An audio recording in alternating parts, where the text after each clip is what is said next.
My name is Caroline Hayes, and on the day I married the man who'd stood beside me in war zones and storms, my father decided to make me small. It was the reception-polished wood floors, soft light spilling from crystal chandeliers, the muted hum of conversation. I was still in my dress uniform, medals, polished boots, shined hair pulled back into a braid that could cut glass.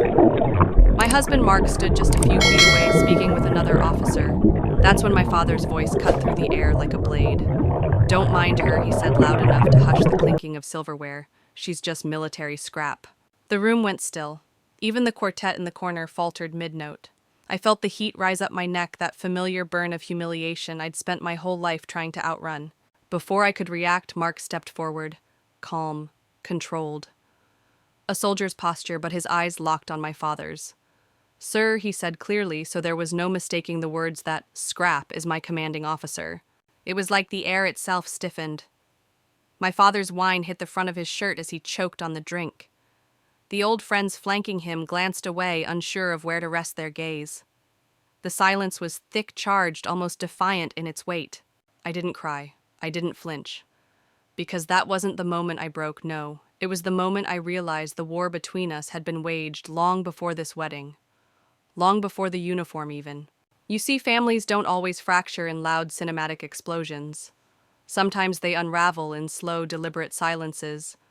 In the way your name isn't spoken at the dinner table, in the way your accomplishments are ignored as if they never happened. My father had been fighting a quiet war against who I was for years, and I had been pretending not to notice. But here in front of everyone who mattered to me, the battlefield was exposed, and I wouldn't look away anymore. If you've ever been underestimated, dismissed, or called something you knew you weren't, you know that moment when the air changes, when you stop caring about their approval and start standing for yourself? That was mine. And if you've ever stood there too, if you've ever heard words that tried to define you and decided they wouldn't stick, then maybe you'll understand why I'm telling this story. If you do, leave a like and let's walk through this together. My father wasn't always a bitter man. At least that's what people told me.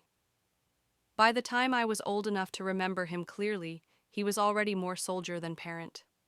Colonel Robert Hayes, 3 deployments, a chest full of commendations, and an unshakable belief that daughters did not belong in uniform.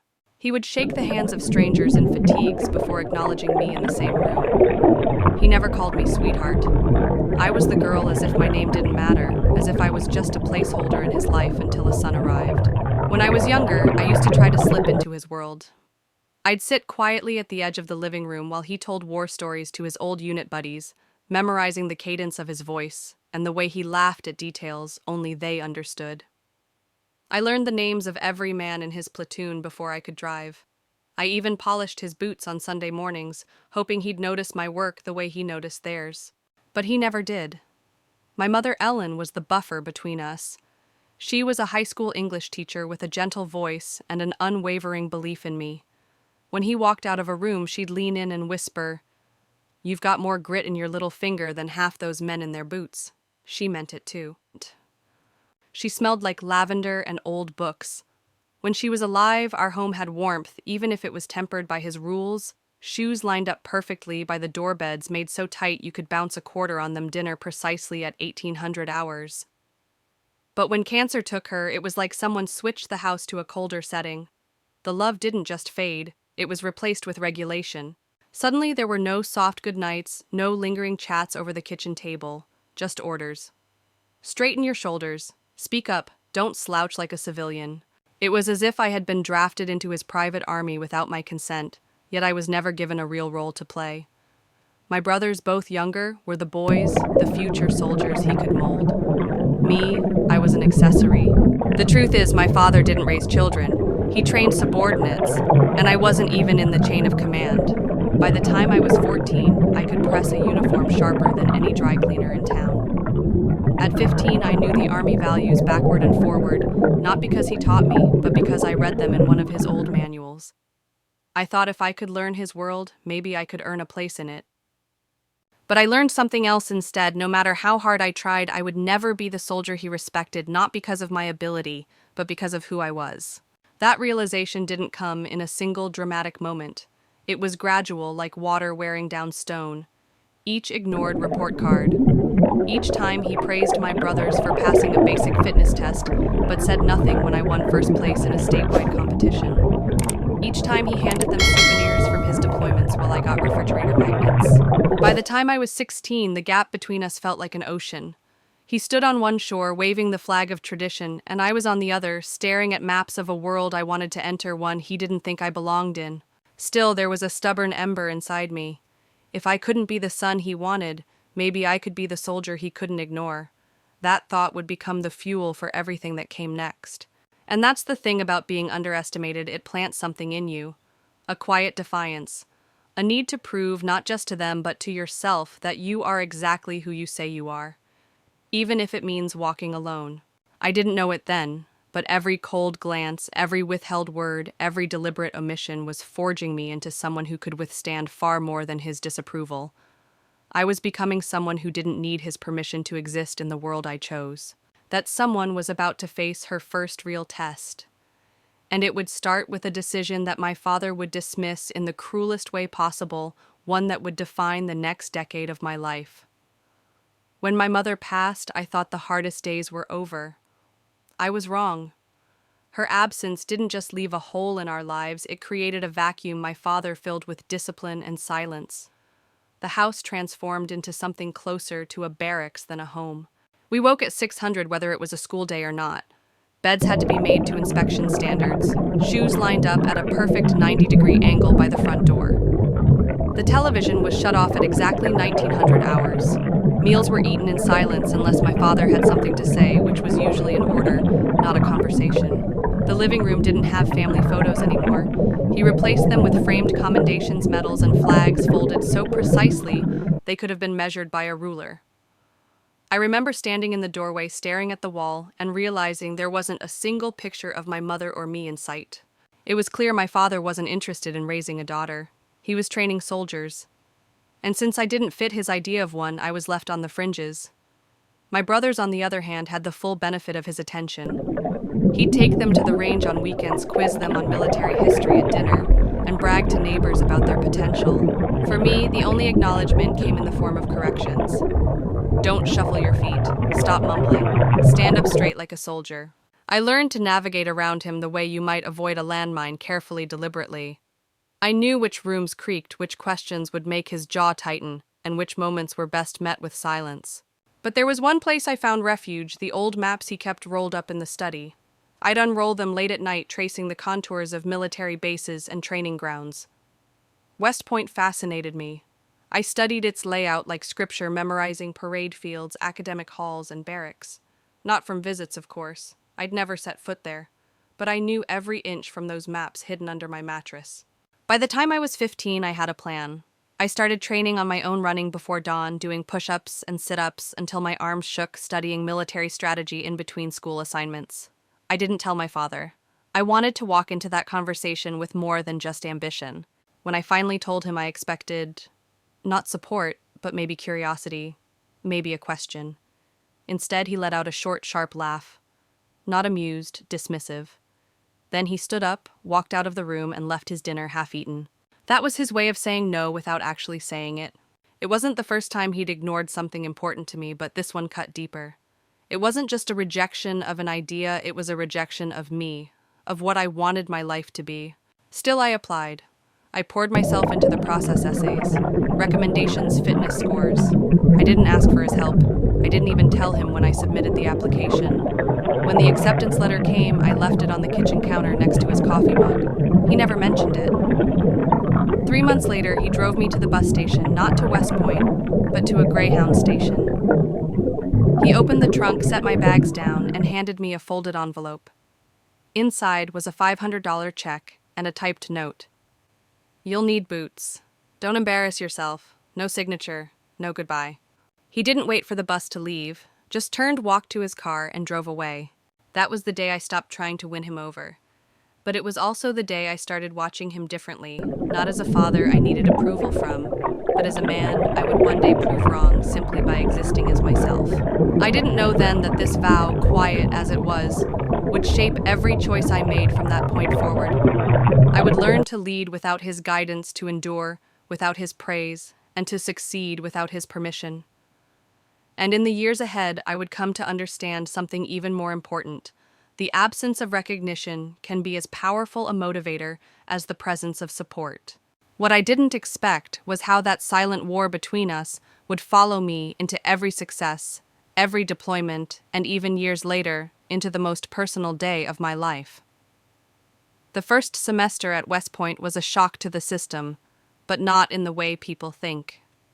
Yes, the training was grueling, the days started before sunrise, and every detail of your existence was under scrutiny.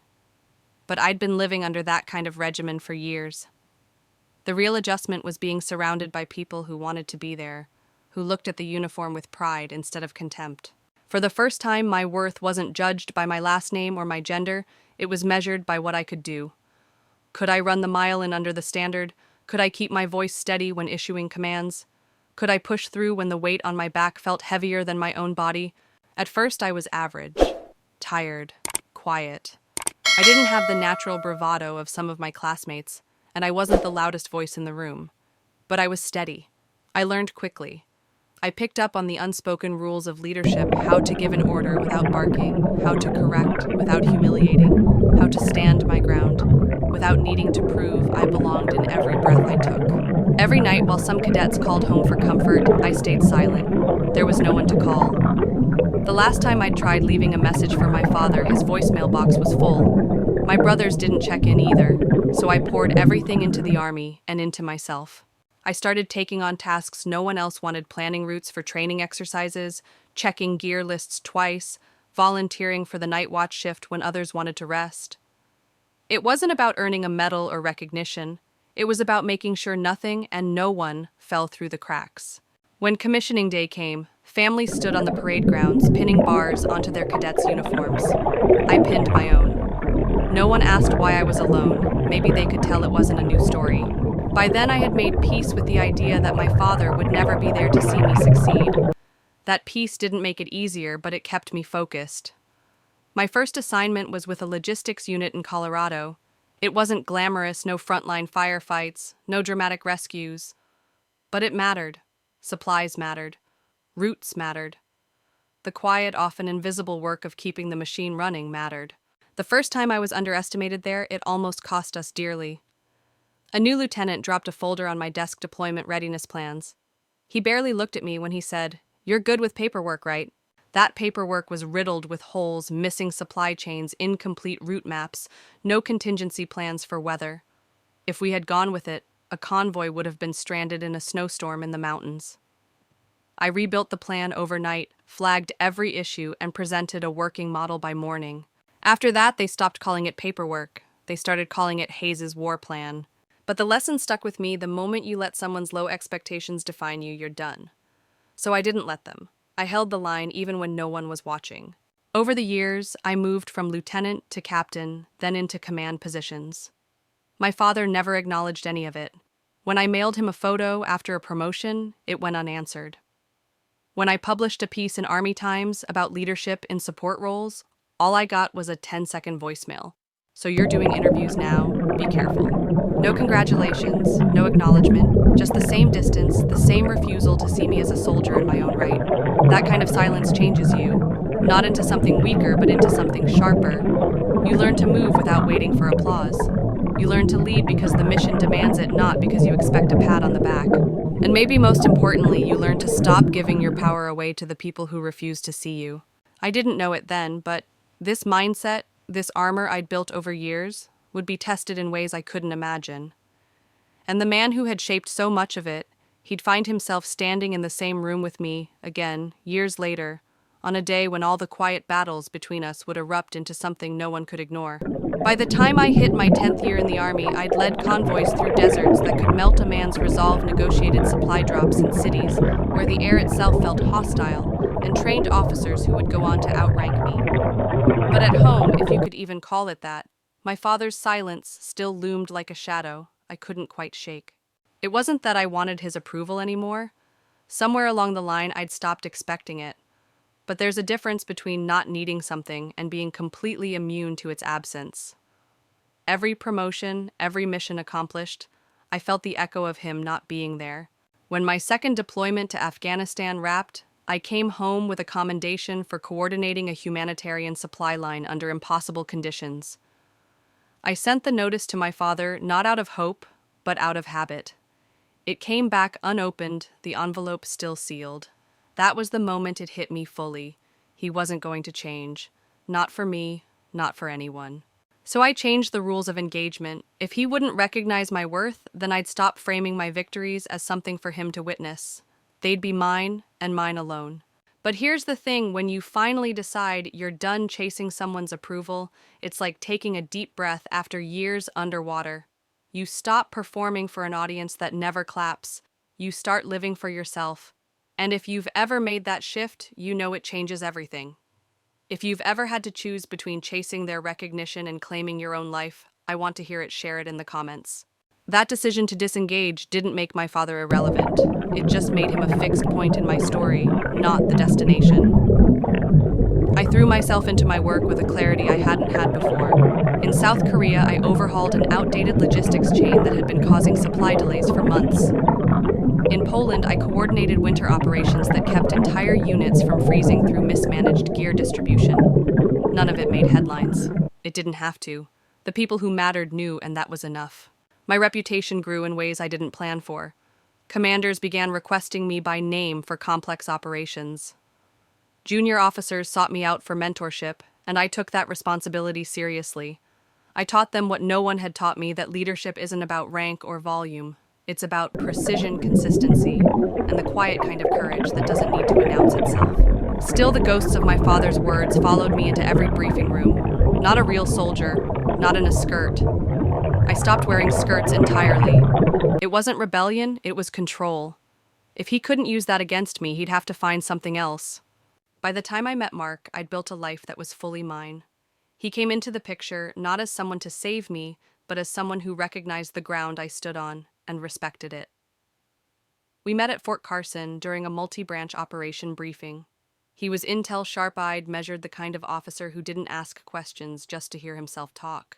After the meeting, he walked up, tapped the edge of my map, and pointed out a vulnerability in one of our planned convoy routes.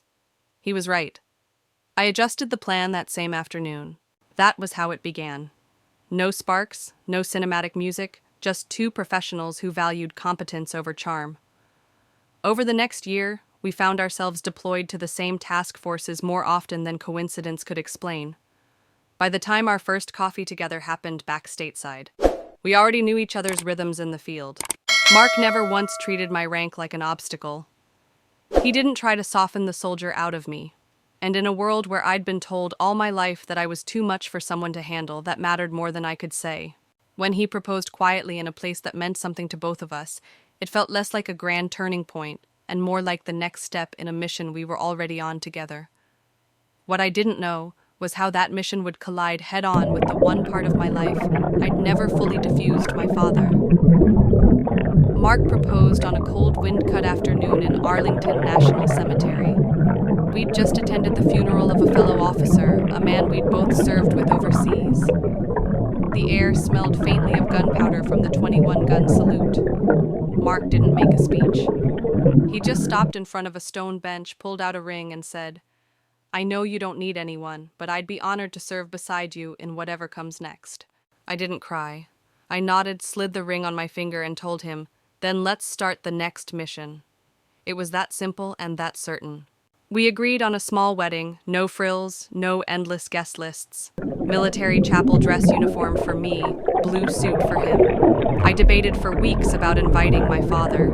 Every time I imagined him there, I imagined him saying something to diminish me.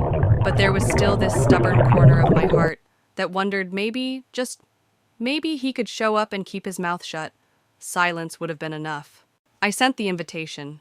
3 weeks later, a reply card came back with a single check mark next to "will attend." No note, no signature, a cold confirmation. The night before the wedding, I stayed in my quarters, polishing the brass on my uniform. My medals were lined in 4 neat rows, each one earned with sweat not handed out for showing up. Mark knocked on the door holding 2 black coffees. I know we're supposed to stay apart tonight, he said, but I figured you wouldn't mind if I broke protocol. We sat across from each other, boots touching under the table. He studied my face for a long moment before saying, "Tomorrow isn't about proving anything. Not to your father, not to anyone else, just to us."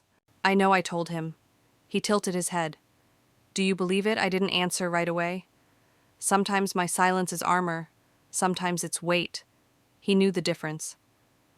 I leaned forward until my forehead touched his and whispered, "See you at 1300. The morning of the wedding, the base chapel was a cathedral of quiet efficiency. The air was cool, the pews gleamed from fresh polish. My escort team soldiers and Marines I'd served with arrived early. None of them were in the ceremony. They just came to stand watch. One carried a folded flag, another placed a photo of Captain Sarah Milton, my fallen friend, on a front pew. No speeches, no questions, just presence. At 12:45, I stood behind the double doors of the chapel, gloved hands steady. That's when my phone buzzed. No subject line. 5 words, don't embarrass the family again. I didn't need to guess the sender. I slid the phone into my coat pocket, straightened my shoulders, and nodded to my escorts. The doors opened. There was no organ, no applause, just the sound of 200 soldiers, officers, and veterans rising to their feet, like a tide rolling in. Mark was already at the altar, eyes locked on mine, his stance as steady as I'd ever seen it in the field. For a fleeting second, the years of rejection, the withheld affection, the cutting remarks, they all went quiet. This wasn't about who hadn't shown up for me. It was about who had. The ceremony was precise, almost military in its rhythm. No wasted words. Just vows that fit us to serve beside each other in chaos and in calm, to protect what we'd built and who we'd become. When it was done, I thought maybe we'd make it through the rest of the day without incident. But I knew better. My father had a habit of choosing his moments, and they were never accidental. And as we walked into the reception hall, I could feel that familiar charged tension in the air. He was there waiting, and the battle lines were about to be drawn in a way neither of us could step back from. The reception was held in a modest hall near the officers' quarters. No towering floral arrangements, no chandeliered ballrooms, just polished oak tables, crisp white linens, and the hum of low conversation among people who'd lived through the same kind of storms we had. Uniforms were everywhere. Some faces I knew from deployments, others from briefings that had gone long into the night. Mark and I had barely made it through the first round of greetings when I saw him, my father, standing near the bar.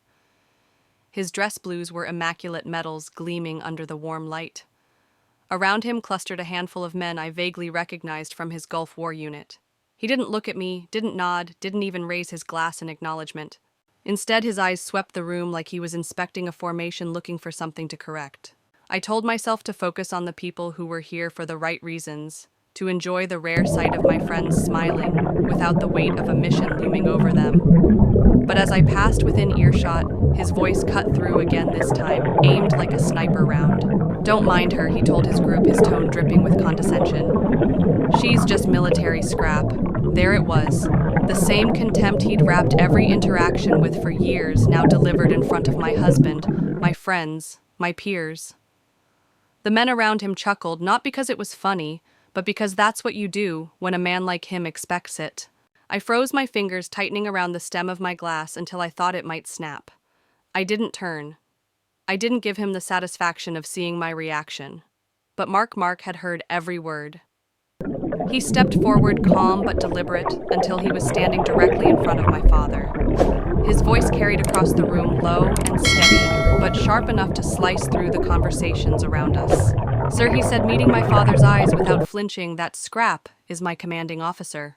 The room fell into a silence so thick it felt physical. My father blinked once, twice, then choked on the wine in his mouth, spattering it across his dress shirt. He didn't wipe it away. He just stared at Mark, unaccustomed to being challenged so directly, especially by someone he barely knew. One by one, people began to stand. First, a Marine major, then a Navy corpsman, then a retired SEAL with a prosthetic leg. No one spoke. No one needed to. Their rising was statement enough. We see her. We respect her. My father's gaze darted around the room, searching for an ally, but there were none. The culture he'd built his identity around, the one that dismissed women in uniform, had no place here. Not anymore. Finally, without a word, he turned and walked toward the exit. His footsteps echoed against the hardwood, the door swinging shut behind him, with a sound that felt like both an ending and a beginning. I didn't follow. I stayed rooted where I was feeling the air shift. Mark gave me a small nod. Not I did it for you, but I did it because it was right. If you've ever had someone stand up for you in a way you didn't think you needed, but later realized you did, you know that rush of conflicting emotions. Relief, gratitude, a strange kind of grief for all the years no one did. And if you've been in that moment yourself, tell me in the comments, because those are the stories we need to share. The music started up again eventually, conversations resumed, but the way people looked at me had changed. Not like a bride, like a peer, like someone who'd earned her place at every table in that room. Still, the space my father left behind felt heavy, because even in his absence, the years of his absence lived on in me.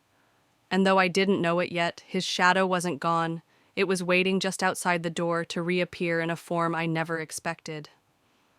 After my father walked out of that reception, the air didn't rush back in right away. It held itself taut and unbroken, like the collective breath of everyone inside had been suspended. Then slowly, the conversations returned. The clinking of glasses filled the silence, and the jazz trio in the corner picked up their melody again. I tried to slip back into the rhythm of the evening, greeting friends, shaking hands, making small talk. But something had shifted. People didn't just see me as a bride anymore. They saw me as a commander whose authority had been openly acknowledged, defended, and respected by her peers. When the night finally wound down, I stepped out onto the balcony outside the hall. The cold air hit me in a way that was almost welcome, sharp, bracing, and honest. I was joined by Chief Walters, one of my oldest NCOs, a man who'd served under me in some of the hardest conditions I'd ever known. He didn't waste time on pleasantries. He leaned against the railing, glanced toward the dark parking lot, and said he blinked. I frowned. What? Your father. When Mark called you his commanding officer, he blinked. That means you won. I didn't laugh. I just let his words sink in. Because I hadn't been trying to win anything. All I'd wanted for years was the freedom to live my life without the constant weight of trying to prove my existence to someone who'd already made up their mind about me. We stood there for a while without speaking. Below us, I could see Mark making his way toward the door, scanning the room one last time before he spotted me. He stepped out, his hands in his pockets, his posture relaxed, but his eyes still carrying the sharpness from earlier. You okay? He asked. I nodded. I just didn't think he'd still have that kind of venom left in him. Mark's voice was steady. It wasn't about you. I turned toward him, searching his expression. It was about the part of you he never understood, he said, and now he can't ignore it. I let that sit between us because I knew he was right. My father didn't leave the reception because he was embarrassed by me. He left because the room didn't agree with him anymore. The old guard, the way he saw the military and the roles within it, had crumbled around him. For the first time, he was the one out of step. We went back inside to say our final goodbyes. Guests filtered out in small groups, stopping to clasp my hand or nod in quiet solidarity. None of them mentioned my father's exit. They didn't need to. That kind of moment leaves its own imprint. Later, back in our quarters, I took off my gloves and laid them neatly beside my folded jacket. The moonlight caught the edges of my medals, casting sharp lines across the room. Mark sat on the edge of the bed, untying his shoes. He called me military scrap, I said finally. Mark didn't answer right away. Then he asked, "Do you believe that?" I looked down at the insignia stitched above my breast pocket. 4 rows of commendations, each one tied to days I'd pushed past, exhaustion nights I'd written condolence letters with shaking hands, moments I'd made decisions that meant people got to go home. No, I said quietly, I don't. Mark nodded once firm. Then that's the last word that matters. For the first time in years, I slept without the weight of my father's judgment pressing on my chest. I thought maybe, just maybe, we'd reached the end of whatever battlefield had stretched between us all this time. I was wrong. The next morning, a message came through, no subject line, just 5 words. I stood outside. I listened. And with those 5 words, I realized the fight wasn't over. It had simply changed terrain. I stared at that message for a long time. I stood outside. I listened. No signature, but I didn't need one. The cadence, the economy of words that was my father. He hadn't been in the pews. He hadn't shaken my hand or offered a salute. But he had been there, lingering like a ghost at the edge of my day, watching without stepping inside. I wanted to feel something, anger, relief, maybe even vindication. Instead, I felt nothing. Not the cold nothing of indifference, but the still, clear kind that comes when you finally accept the truth you've been dodging. My father was never going to be the person I used to hope he'd be, and I didn't need him to be not anymore. Mark leaned over my shoulder reading the message. "Are you going to reply?" "There's nothing to reply to," I said, and I meant it. We went back to our routines. I reported for duty the next week, slipping back into the rhythm of operations briefings, personnel evaluations, and deployment audits. The familiarity of it was grounding. In the Army, clarity was built into every task. Here's the mission, here's the timeline, here's what needs to happen. My personal life didn't offer that kind of certainty, but work did. Weeks passed, then months. One afternoon, I came back to my office to find a plain brown package on my desk. No return address. Inside was a black and white photograph printed on heavy paper. It had been taken from a distance across the chapel lawn on the day of my wedding. In the lower corner, almost hidden behind a stone pillar, was my father standing back straight head, slightly bowed hands clasped behind him. There was nothing written on the back, just the image. I slipped it into the bottom drawer of my desk, not because I needed proof he'd been there, but because it reminded me of something I'd finally understood. You don't need someone standing beside you to know you're standing on your own. 3 months later, I got an email from a colleague at Fort Belvoir. They were hosting a leadership symposium and wanted me to speak. The topic, Modern Command in Transition Women in Leadership Roles. My first instinct was to say no. I didn't want to be paraded around as the token female officer or turned into some box-checked example. But then I thought of the cadets who still looked over their shoulders before speaking up, the junior officers who'd been told to smile more during briefings, the women who double-checked their collars before inspections knowing that a mistake wouldn't just reflect on them, it would be used against all of us. I said yes. The day of the event, I wore my full dress uniform, not because I needed the armor, but because I finally understood it wasn't armor. It was proof. Proof of every mile run in the dark, every decision made under pressure, every life kept safe because I didn't break when it mattered. I walked onto that stage without slides, without a script. I told the truth. I talked about convoy routes, not metaphors, about heat stroke casualties that could have been prevented, about missions that nearly failed because someone underestimated the quiet one in the corner. I told them leadership isn't volume. It's the calmest voice in the room willing to take responsibility when everything falls apart. When I finished, there wasn't a burst of applause, there was a standing ovation. And in the back, near the double doors, stood my father. No uniform, no medals, just him. We locked eyes for the first time in nearly 5 years. And for the first time, he didn't look like a wall I had to climb. He looked human, older, smaller, and maybe just maybe ready to speak words I'd stopped waiting to hear. As the crowd began to filter out of the symposium hall, cadets and junior officers formed a loose line to shake my hand. Some offered a quick "ma'am, thank you," while others lingered asking questions or sharing pieces of their own stories. I gave each of them my full attention because I remembered what it felt like to stand on the other side of that handshake, looking for even the smallest sign that you weren't invisible. When the last cadet moved on, I saw him approach. My father. No audience now. No buffer of a crowd. Just the two of us closing the distance after years of keeping it. He stopped in front of me, posture still military straight, but there was a hitch in it now, a subtle tremor in the way he held himself. He extended his hand first. "Ma'am." I paused before taking it, meeting his gaze. "Colonel." His grip was firm, familiar in its precision. He cleared his throat. "You did good." It was almost surreal hearing those words from him. They weren't flowery, they weren't overblown, but they were direct. And from him, directness meant truth. I nodded, "Thank you." He glanced away, then back. I missed the ceremony, but I saw the salute. I didn't respond. I wasn't going to fill the silence for him. He inhaled slowly. I never knew how to show up for a daughter in uniform. "That's on me. I've got catching up to do if you'll let me." It wasn't a plea, not exactly. And it wasn't an apology either. It was recognition, an acknowledgement of a gap he could no longer ignore. For the first time, I didn't feel the familiar urge to prove something, to push him toward a certain reaction. I just looked at him, this man I'd spent so much of my life chasing, and realized I didn't need to run anymore. We shook hands again, shorter this time. No salute, no elaborate farewell. He walked away with the same deliberate pace I'd seen on parade grounds my whole life. That night, back at our home near the base, Mark and I sat on the porch, the day fading into that slow, quiet blue of late evening. He handed me a folded envelope he'd pulled from the mailbox, the handwriting instantly familiar. Inside a short letter, I can't take back what I said, but I've been thinking about what your husband said, that you're his commanding officer. The truth is, you were always mine. I just refused to salute. I read it twice before setting it down. Mark studied me. Well, I smiled, not because I needed those words, but because he had finally chosen to use them. It's a start, I said. And here's the truth.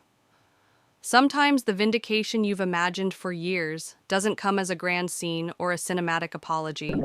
Sometimes it comes as a quiet shift, a simple admission that the person who doubted you has been watching all along and finally saw what you were trying to show them. If you've ever had that moment where someone who once dismissed you finally had to acknowledge your worth, tell me about it. Drop it in the comments, because those are the moments that keep the rest of us going. I didn't know if my father and I would ever be close, but I knew something had broken open in that exchange. And for the first time, I could think about him without the automatic weight in my chest. But the story didn't end there. Because what happened next would remind me, and maybe him, that respect isn't a gift handed down from family. It's something you earn, keep, and carry, whether they choose to see it or not. In the weeks after the symposium, life slipped back into its steady cadence: morning PT operations, briefings, meetings with junior officers. I didn't hear from my father again, and I didn't expect to. The letter he'd sent felt like a door cracked open, but I wasn't about to stand there holding it, waiting for him to step through. Then one Friday evening, I got home to find a package propped against the front door. No return address, just my name printed in sharp block letters. Inside was a shadow box, oak frame, glass cover, holding a single silver bar, the insignia of a first lieutenant. Beneath it, on a brass plate, were the words, "The rank I should have been there to pin." I traced the edge of the glass with my fingertips, the memory of my commissioning day flickering in my mind, the way I'd pinned my own bars, because there was no one else to do it. Mark came up behind me, resting a hand on my shoulder. "He's trying," he said. "Yeah," I murmured, in his way. But trying or not, the years between us weren't something a gesture could erase. There was still so much unsaid, so many moments where he'd stood back and let me carry the weight alone. And part of me still didn't trust that this wasn't just another one of his half measures. A few days later, I was in the middle of a readiness drill when my phone buzzed. A text from my father, Fort Carson, this weekend. It wasn't phrased like a question, but I replied anyway. Yes. Why? No answer. Saturday morning, I was at the base training grounds, overseeing a field exercise, when I saw him, dressed in civilian clothes, standing off to the side, hands in his pockets. He watched the teams run through the course mud pits, rope climbs, gear carries, with the faintest nod of approval. When he noticed me approaching, he straightened. "You run a tight unit," he said. "They run themselves," I replied. "I just make sure they have what they need." For a moment, we stood in silence, the sounds of shouting and boot steps filling the air between us. Then he said, "When I was your age, I thought leadership was about being the loudest voice in the room. You've proven me wrong." It was the closest thing to an apology I'd ever heard from him. And strangely, it didn't feel like a victory. It felt like an acknowledgement of something I'd known for years, but never needed him to confirm. We talked a little longer about the unit, about upcoming deployments, nothing personal. But when he left, he said, "You're doing good work. Don't stop." It was such a small sentence, but it landed heavier than I expected. Maybe because it was the first time he'd told me to keep going without also telling me how I was doing it wrong. That night, as I wrote up the day's reports, I realized something important. His opinion was no longer the compass I used to navigate my life. It was background noise, sometimes supportive, sometimes critical, but never steering me off course. And maybe that was the real shift. Not that he'd changed, but that I had stopped giving his voice the power to define me. If you've ever taken back that power, if you've stopped letting someone else's view of you dictate your direction, share it. I promise you, someone needs to hear how you did it. In the months ahead, there would be more moments with my father, some tense, some unexpectedly easy. But nothing could undo the fact that I'd learned to stand without his salute, and that was a kind of freedom no one could take back. Spring rolled in with that restless energy military towns get before deployment season, families cramming in last-minute barbecues, kids chasing soccer balls on the parade field, spouses juggling home repairs they didn't want to deal with alone. I'd been running logistics drills for weeks, prepping my unit for a joint operation overseas. My head was full of cargo manifests and personnel schedules when my father called. Not texted, called. I almost didn't answer, but curiosity won out. "Caroline," he said, voice clipped as always, "I need a favor." I braced instinctively. "What kind of favor?" There was a pause. "Then your cousin Jeremy. He's shipping out next month. He's not ready. I was hoping you could talk to him." Jeremy. The same cousin who'd once called me a walking recruitment poster at a family cookout and laughed when I told him about my first deployment. I'd avoided him for years, partly out of disinterest, partly because I was tired of turning every conversation into a defense of my career. "I'm not a miracle worker," I said flatly. "I know," my father replied, "but you're the only one he might listen to, and I'm asking." That last word landed heavier than the request itself. My father didn't ask, he told. Against my better judgment, I agreed. We set a meeting for the next Saturday at a small coffee shop just off base. Jeremy walked in wearing civilian clothes that somehow still looked like he'd rolled out of bed 5 minutes earlier. He slouched into the seat across from me. "So he said Dad says you're supposed to give me the big speech about how I need to shape up." I sipped my coffee before answering. "No, I'm here to tell you what's going to happen if you don't." For the next hour, I laid it out what training would be like, what he could expect in the field, the ways complacency would get him hurt or worse. I didn't sugarcoat anything, and I didn't give him the satisfaction of telling war stories like they were action movies. Somewhere between my description of the 2 a.m. gear checks and the weeks of relentless drills, his smirk faded. "Why are you telling me this?" he finally asked. "Because I said, leaning forward, whether you like me or not, I'm still family. And you're about to join something where the person next to you needs to trust you with their life. If you're not ready for that, you shouldn't go." When we left the cafe, he didn't thank me, but he did ask if I could send him some of my old training notes. It wasn't much, but it was more than I expected. That night, my father called again. "He said you got through to him," he said. "I don't know about that," I replied, but I said what needed saying. He was quiet for a moment before adding, "You've always been better at the hard conversations than me." It was a strange admission, one that might have felt like a win years ago. Now it just felt like a fact. Here's the thing. Sometimes the respect you've been waiting for doesn't show up as an applause-worthy moment. Sometimes it's hidden in a phone call, in a reluctant request, in a sentence you never thought you'd hear from the person who once doubted you most. And if you've ever had someone come to you for help, someone who once dismissed you, you know, the quiet satisfaction of realizing they've already acknowledged your worth just by asking. I didn't take the call to mend fences, but maybe without meaning to, that's exactly what I'd started to do. Little did I know the next request my father made would push me further than I ever thought I'd go for him, and force me to decide whether some lines should stay uncrossed forever. 2 weeks later, the next request came, this time with no warning, no preamble. I'd just gotten back from a 14-hour training day when my phone buzzed. My father's name lit up the screen. "Caroline," he said, "I need you to come to the house tomorrow morning. There's something I can't handle on my own." The last time he'd used that tone, it was to tell me my mother was in the hospital. My stomach tightened. "Is it an emergency?" "Not like that," he said quickly. "Just important." I almost told him no. My schedule was already packed, and we weren't exactly in the habit of playing family errands. But something in his voice, steady but frayed around the edges, made me agree. The next morning, I pulled up to the old Hayes place, the 2-story colonial with its peeling white shutters and a porch swing that had been broken since I was 12. He was waiting outside, hands in his jacket pockets, eyes flicking to the driveway as I got out of the car. Inside, the dining room table was covered in neat stacks of paper, old letters, bank statements, photographs in yellowing envelopes. "I'm clearing out the study," he said. "It's time." At first, I thought this was just a late spring cleaning project. But as I started sifting through the piles, I realized what I was looking at: his military records dating back decades. Letters from fellow soldiers, after-action reports with his signature at the bottom, even commendation certificates I'd never seen before. "I don't know what to keep and what to burn," he said. I froze my hand, hovering over a letter with a torn corner. "You want me to decide?" He nodded. "You understand what matters. You've been there."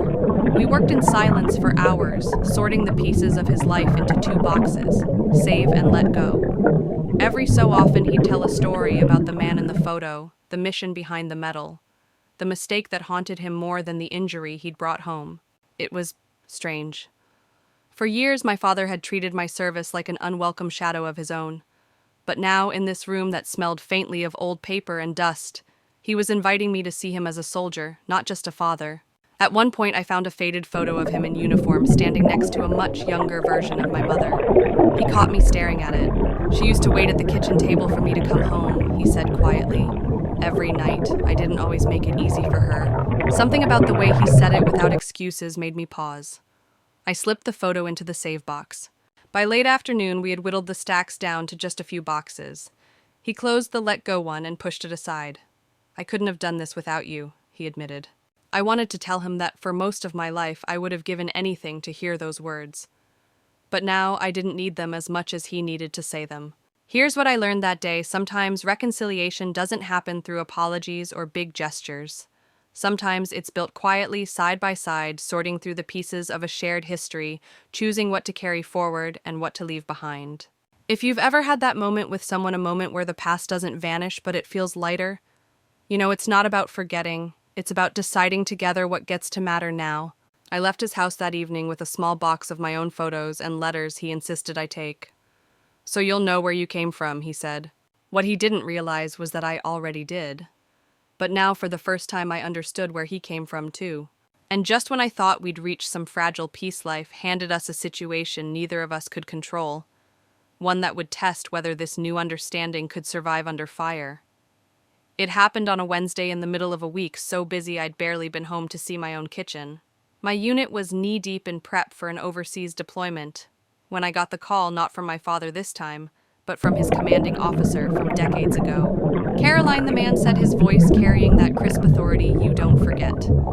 I hate to bring this to you, but your father's been named in a veteran benefits dispute. It's gotten ugly. Ugly was an understatement. By the time I pulled up to his house that evening, the front porch was littered with mail, some official, some clearly angry. My father sat at the kitchen table staring at a notice with the VA letterhead. They're saying I falsified records, he muttered. I blinked. What? He shoved the paper toward me. They think I claimed injury benefits for something that wasn't service-related, that I lied. I scanned the notice. It was serious enough that if proven, it could strip him of everything from medical coverage to pension. Do you have proof this is wrong, I asked. I have my word, he said, and then after a pause and whatever's in those boxes, we sorted. That was when the weight of our work 2 weeks earlier hit me. We hadn't just been cleaning up his study, we'd been building his defense without knowing it. Those after-action reports, the medical logs, the letters from his commanding officers, they were more than memories. They were evidence. For the next 3 nights, I came straight from the base to his house. We worked shoulder to shoulder, organizing documents, cross-referencing dates, matching reports to photographs. My military training attention to detail, systematic thinking, was suddenly the thing that could save him. It wasn't easy. My father was stubborn, quick to dismiss leads I wanted to chase down. More than once we argued. You think I don't know how to fight for myself, he barked one night. I think you taught me how to fight, I shot back. Now let me do it. That shut him up. By the end of the week, we had a binder thick-tabbed and airtight. I handed it to him the night before his hearing. You'll win, I told him with the same certainty I used to give my soldiers before a mission. The next day, I sat in the back of the small hearing room, watching him face the panel. He didn't look at me, but halfway through presenting the binder, he said, "This was compiled with the help of my daughter, Major Caroline Hayes. She's the reason you're holding the truth in your hands right now." It was the first time he'd ever said my rank in public. When the panel dismissed him, he walked straight past the door and stopped in front of me. No words, just a nod. The kind that carries more weight than any speech. Here's the truth. I didn't expect. Sometimes the battles you fight for family aren't about proving them wrong. They're about helping them prove themselves right. And when you've spent years trying to earn their respect, there's a strange, quiet victory in realizing you've just returned the favor. That night, over a simple dinner of takeout Chinese, he finally broke the silence. "You didn't have to do that for me," he said. "I know," I replied, "but you'd have done it for me." He didn't answer, but he didn't need to. The VA cleared him the following week. But even before the official letter arrived, I knew something had shifted. The man who once doubted my path now trusted me with his legacy. And I was about to find out that trust works both ways, because soon I'd need him to stand beside me in a fight I couldn't win alone. The call that started it came on a Sunday evening, just as I was sitting down with a mug of tea. thinking I might actually have a quiet night for once. It wasn't my father, and it wasn't the military, it was my own commanding officer. "Caroline," he said, "I need you to hear this from me before it hits your desk tomorrow. There's an internal review targeting your last deployment's budget. They're implying mishandling of funds, and your name's on it." For a moment, the words didn't even register. I'd been meticulous with every line item, every expense. But as he explained, I realized what was happening. Someone inside my own unit was trying to make me the fall guy. By the time I hung up, my pulse was pounding. The evidence was thin, but the accusation was enough to stain a career. I'd spent years building my reputation in a world that didn't hand respect to women in uniform, and now it could all vanish in a memo. I didn't call friends, I didn't call colleagues, I called my father. He picked up on the second ring. "What's wrong?" The story tumbled out faster than I could control. When I finished, there was a long silence on the line. Then his voice steady, deliberate. "I'll be there in 20. And he was. Standing in my doorway with that same binder we'd used for his case, only this time it was empty, ready to be filled. "We'll do this like we did mine," he said, "piece by piece, fact by fact, no emotion until the fight's over." For 3 days straight, we turned my apartment into a war room. He combed through my reports, flagged inconsistencies, and without me asking, called in favors from old military contacts who knew the ins and outs of budget oversight. One night at 2 a.m, I caught him reading through a particularly dense report, lips moving slightly, as he cross-checked numbers with my field logs. "You believe me," I said quietly. He didn't look up, always have, just didn't always show it. It was the kind of thing I'd wanted to hear for years. But now, in the middle of this fight, it wasn't about old wounds, it was fuel. By the end of the week, we had our counteroffensive ready, a timeline that dismantled every claim against me, witness statements from field accountants, and cross-referenced receipts for every disputed expense. It was ironclad. The hearing was closed door, but he insisted on driving me there. As we stood in the hallway outside, he put a hand on my shoulder. "No matter what happens in there, you walk out knowing who you are. They can't take that." I did walk out knowing who I was, and I walked out cleared of every accusation. When it was over, he didn't say congratulations or "I told you so." He just gave me that same nod I'd given him after his hearing. A silent understanding that we'd both learned the same truth. The fiercest loyalty doesn't always come from the people who are easiest to love. It comes from the ones who show up when the fight is yours, not theirs. Weeks later, the binder now filled with my case sat on my bookshelf next to his.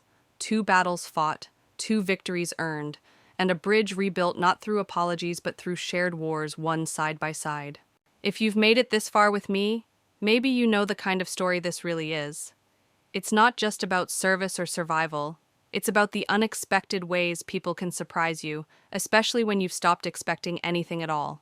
So if you've ever been written off, underestimated, or left to stand alone, remember this. Sometimes the ally you need is the one you almost gave up on. And sometimes the truest family you'll ever have is the one you fight for and the one that fights for you. Some endings don't need a grand ceremony. They just settle into you quietly like a sunrise you didn't expect to see. Months after those hearings, life slipped back into its ordinary rhythm. My father still brewed his coffee strong enough to strip paint, still left the TV on too loud. But there was something unspoken between us now, a steadiness, a trust. We didn't talk much about the battles we'd fought for each other. Instead, it showed up in small ways. When I came by after a long shift, there'd be an extra plate on the counter, still warm. When he had an appointment across town, he'd wait until I was free so we could drive together. It wasn't flashy, it was just present. One evening, sitting on his porch, we watched the sun dip behind the trees. He didn't look at me when he said, "Guess we're not so different after all." I smiled, "Guess not." It struck me then the real victory wasn't clearing his name or defending mine. It was learning that respect can grow in the soil of hardship, watered by the willingness to stand in someone else's storm.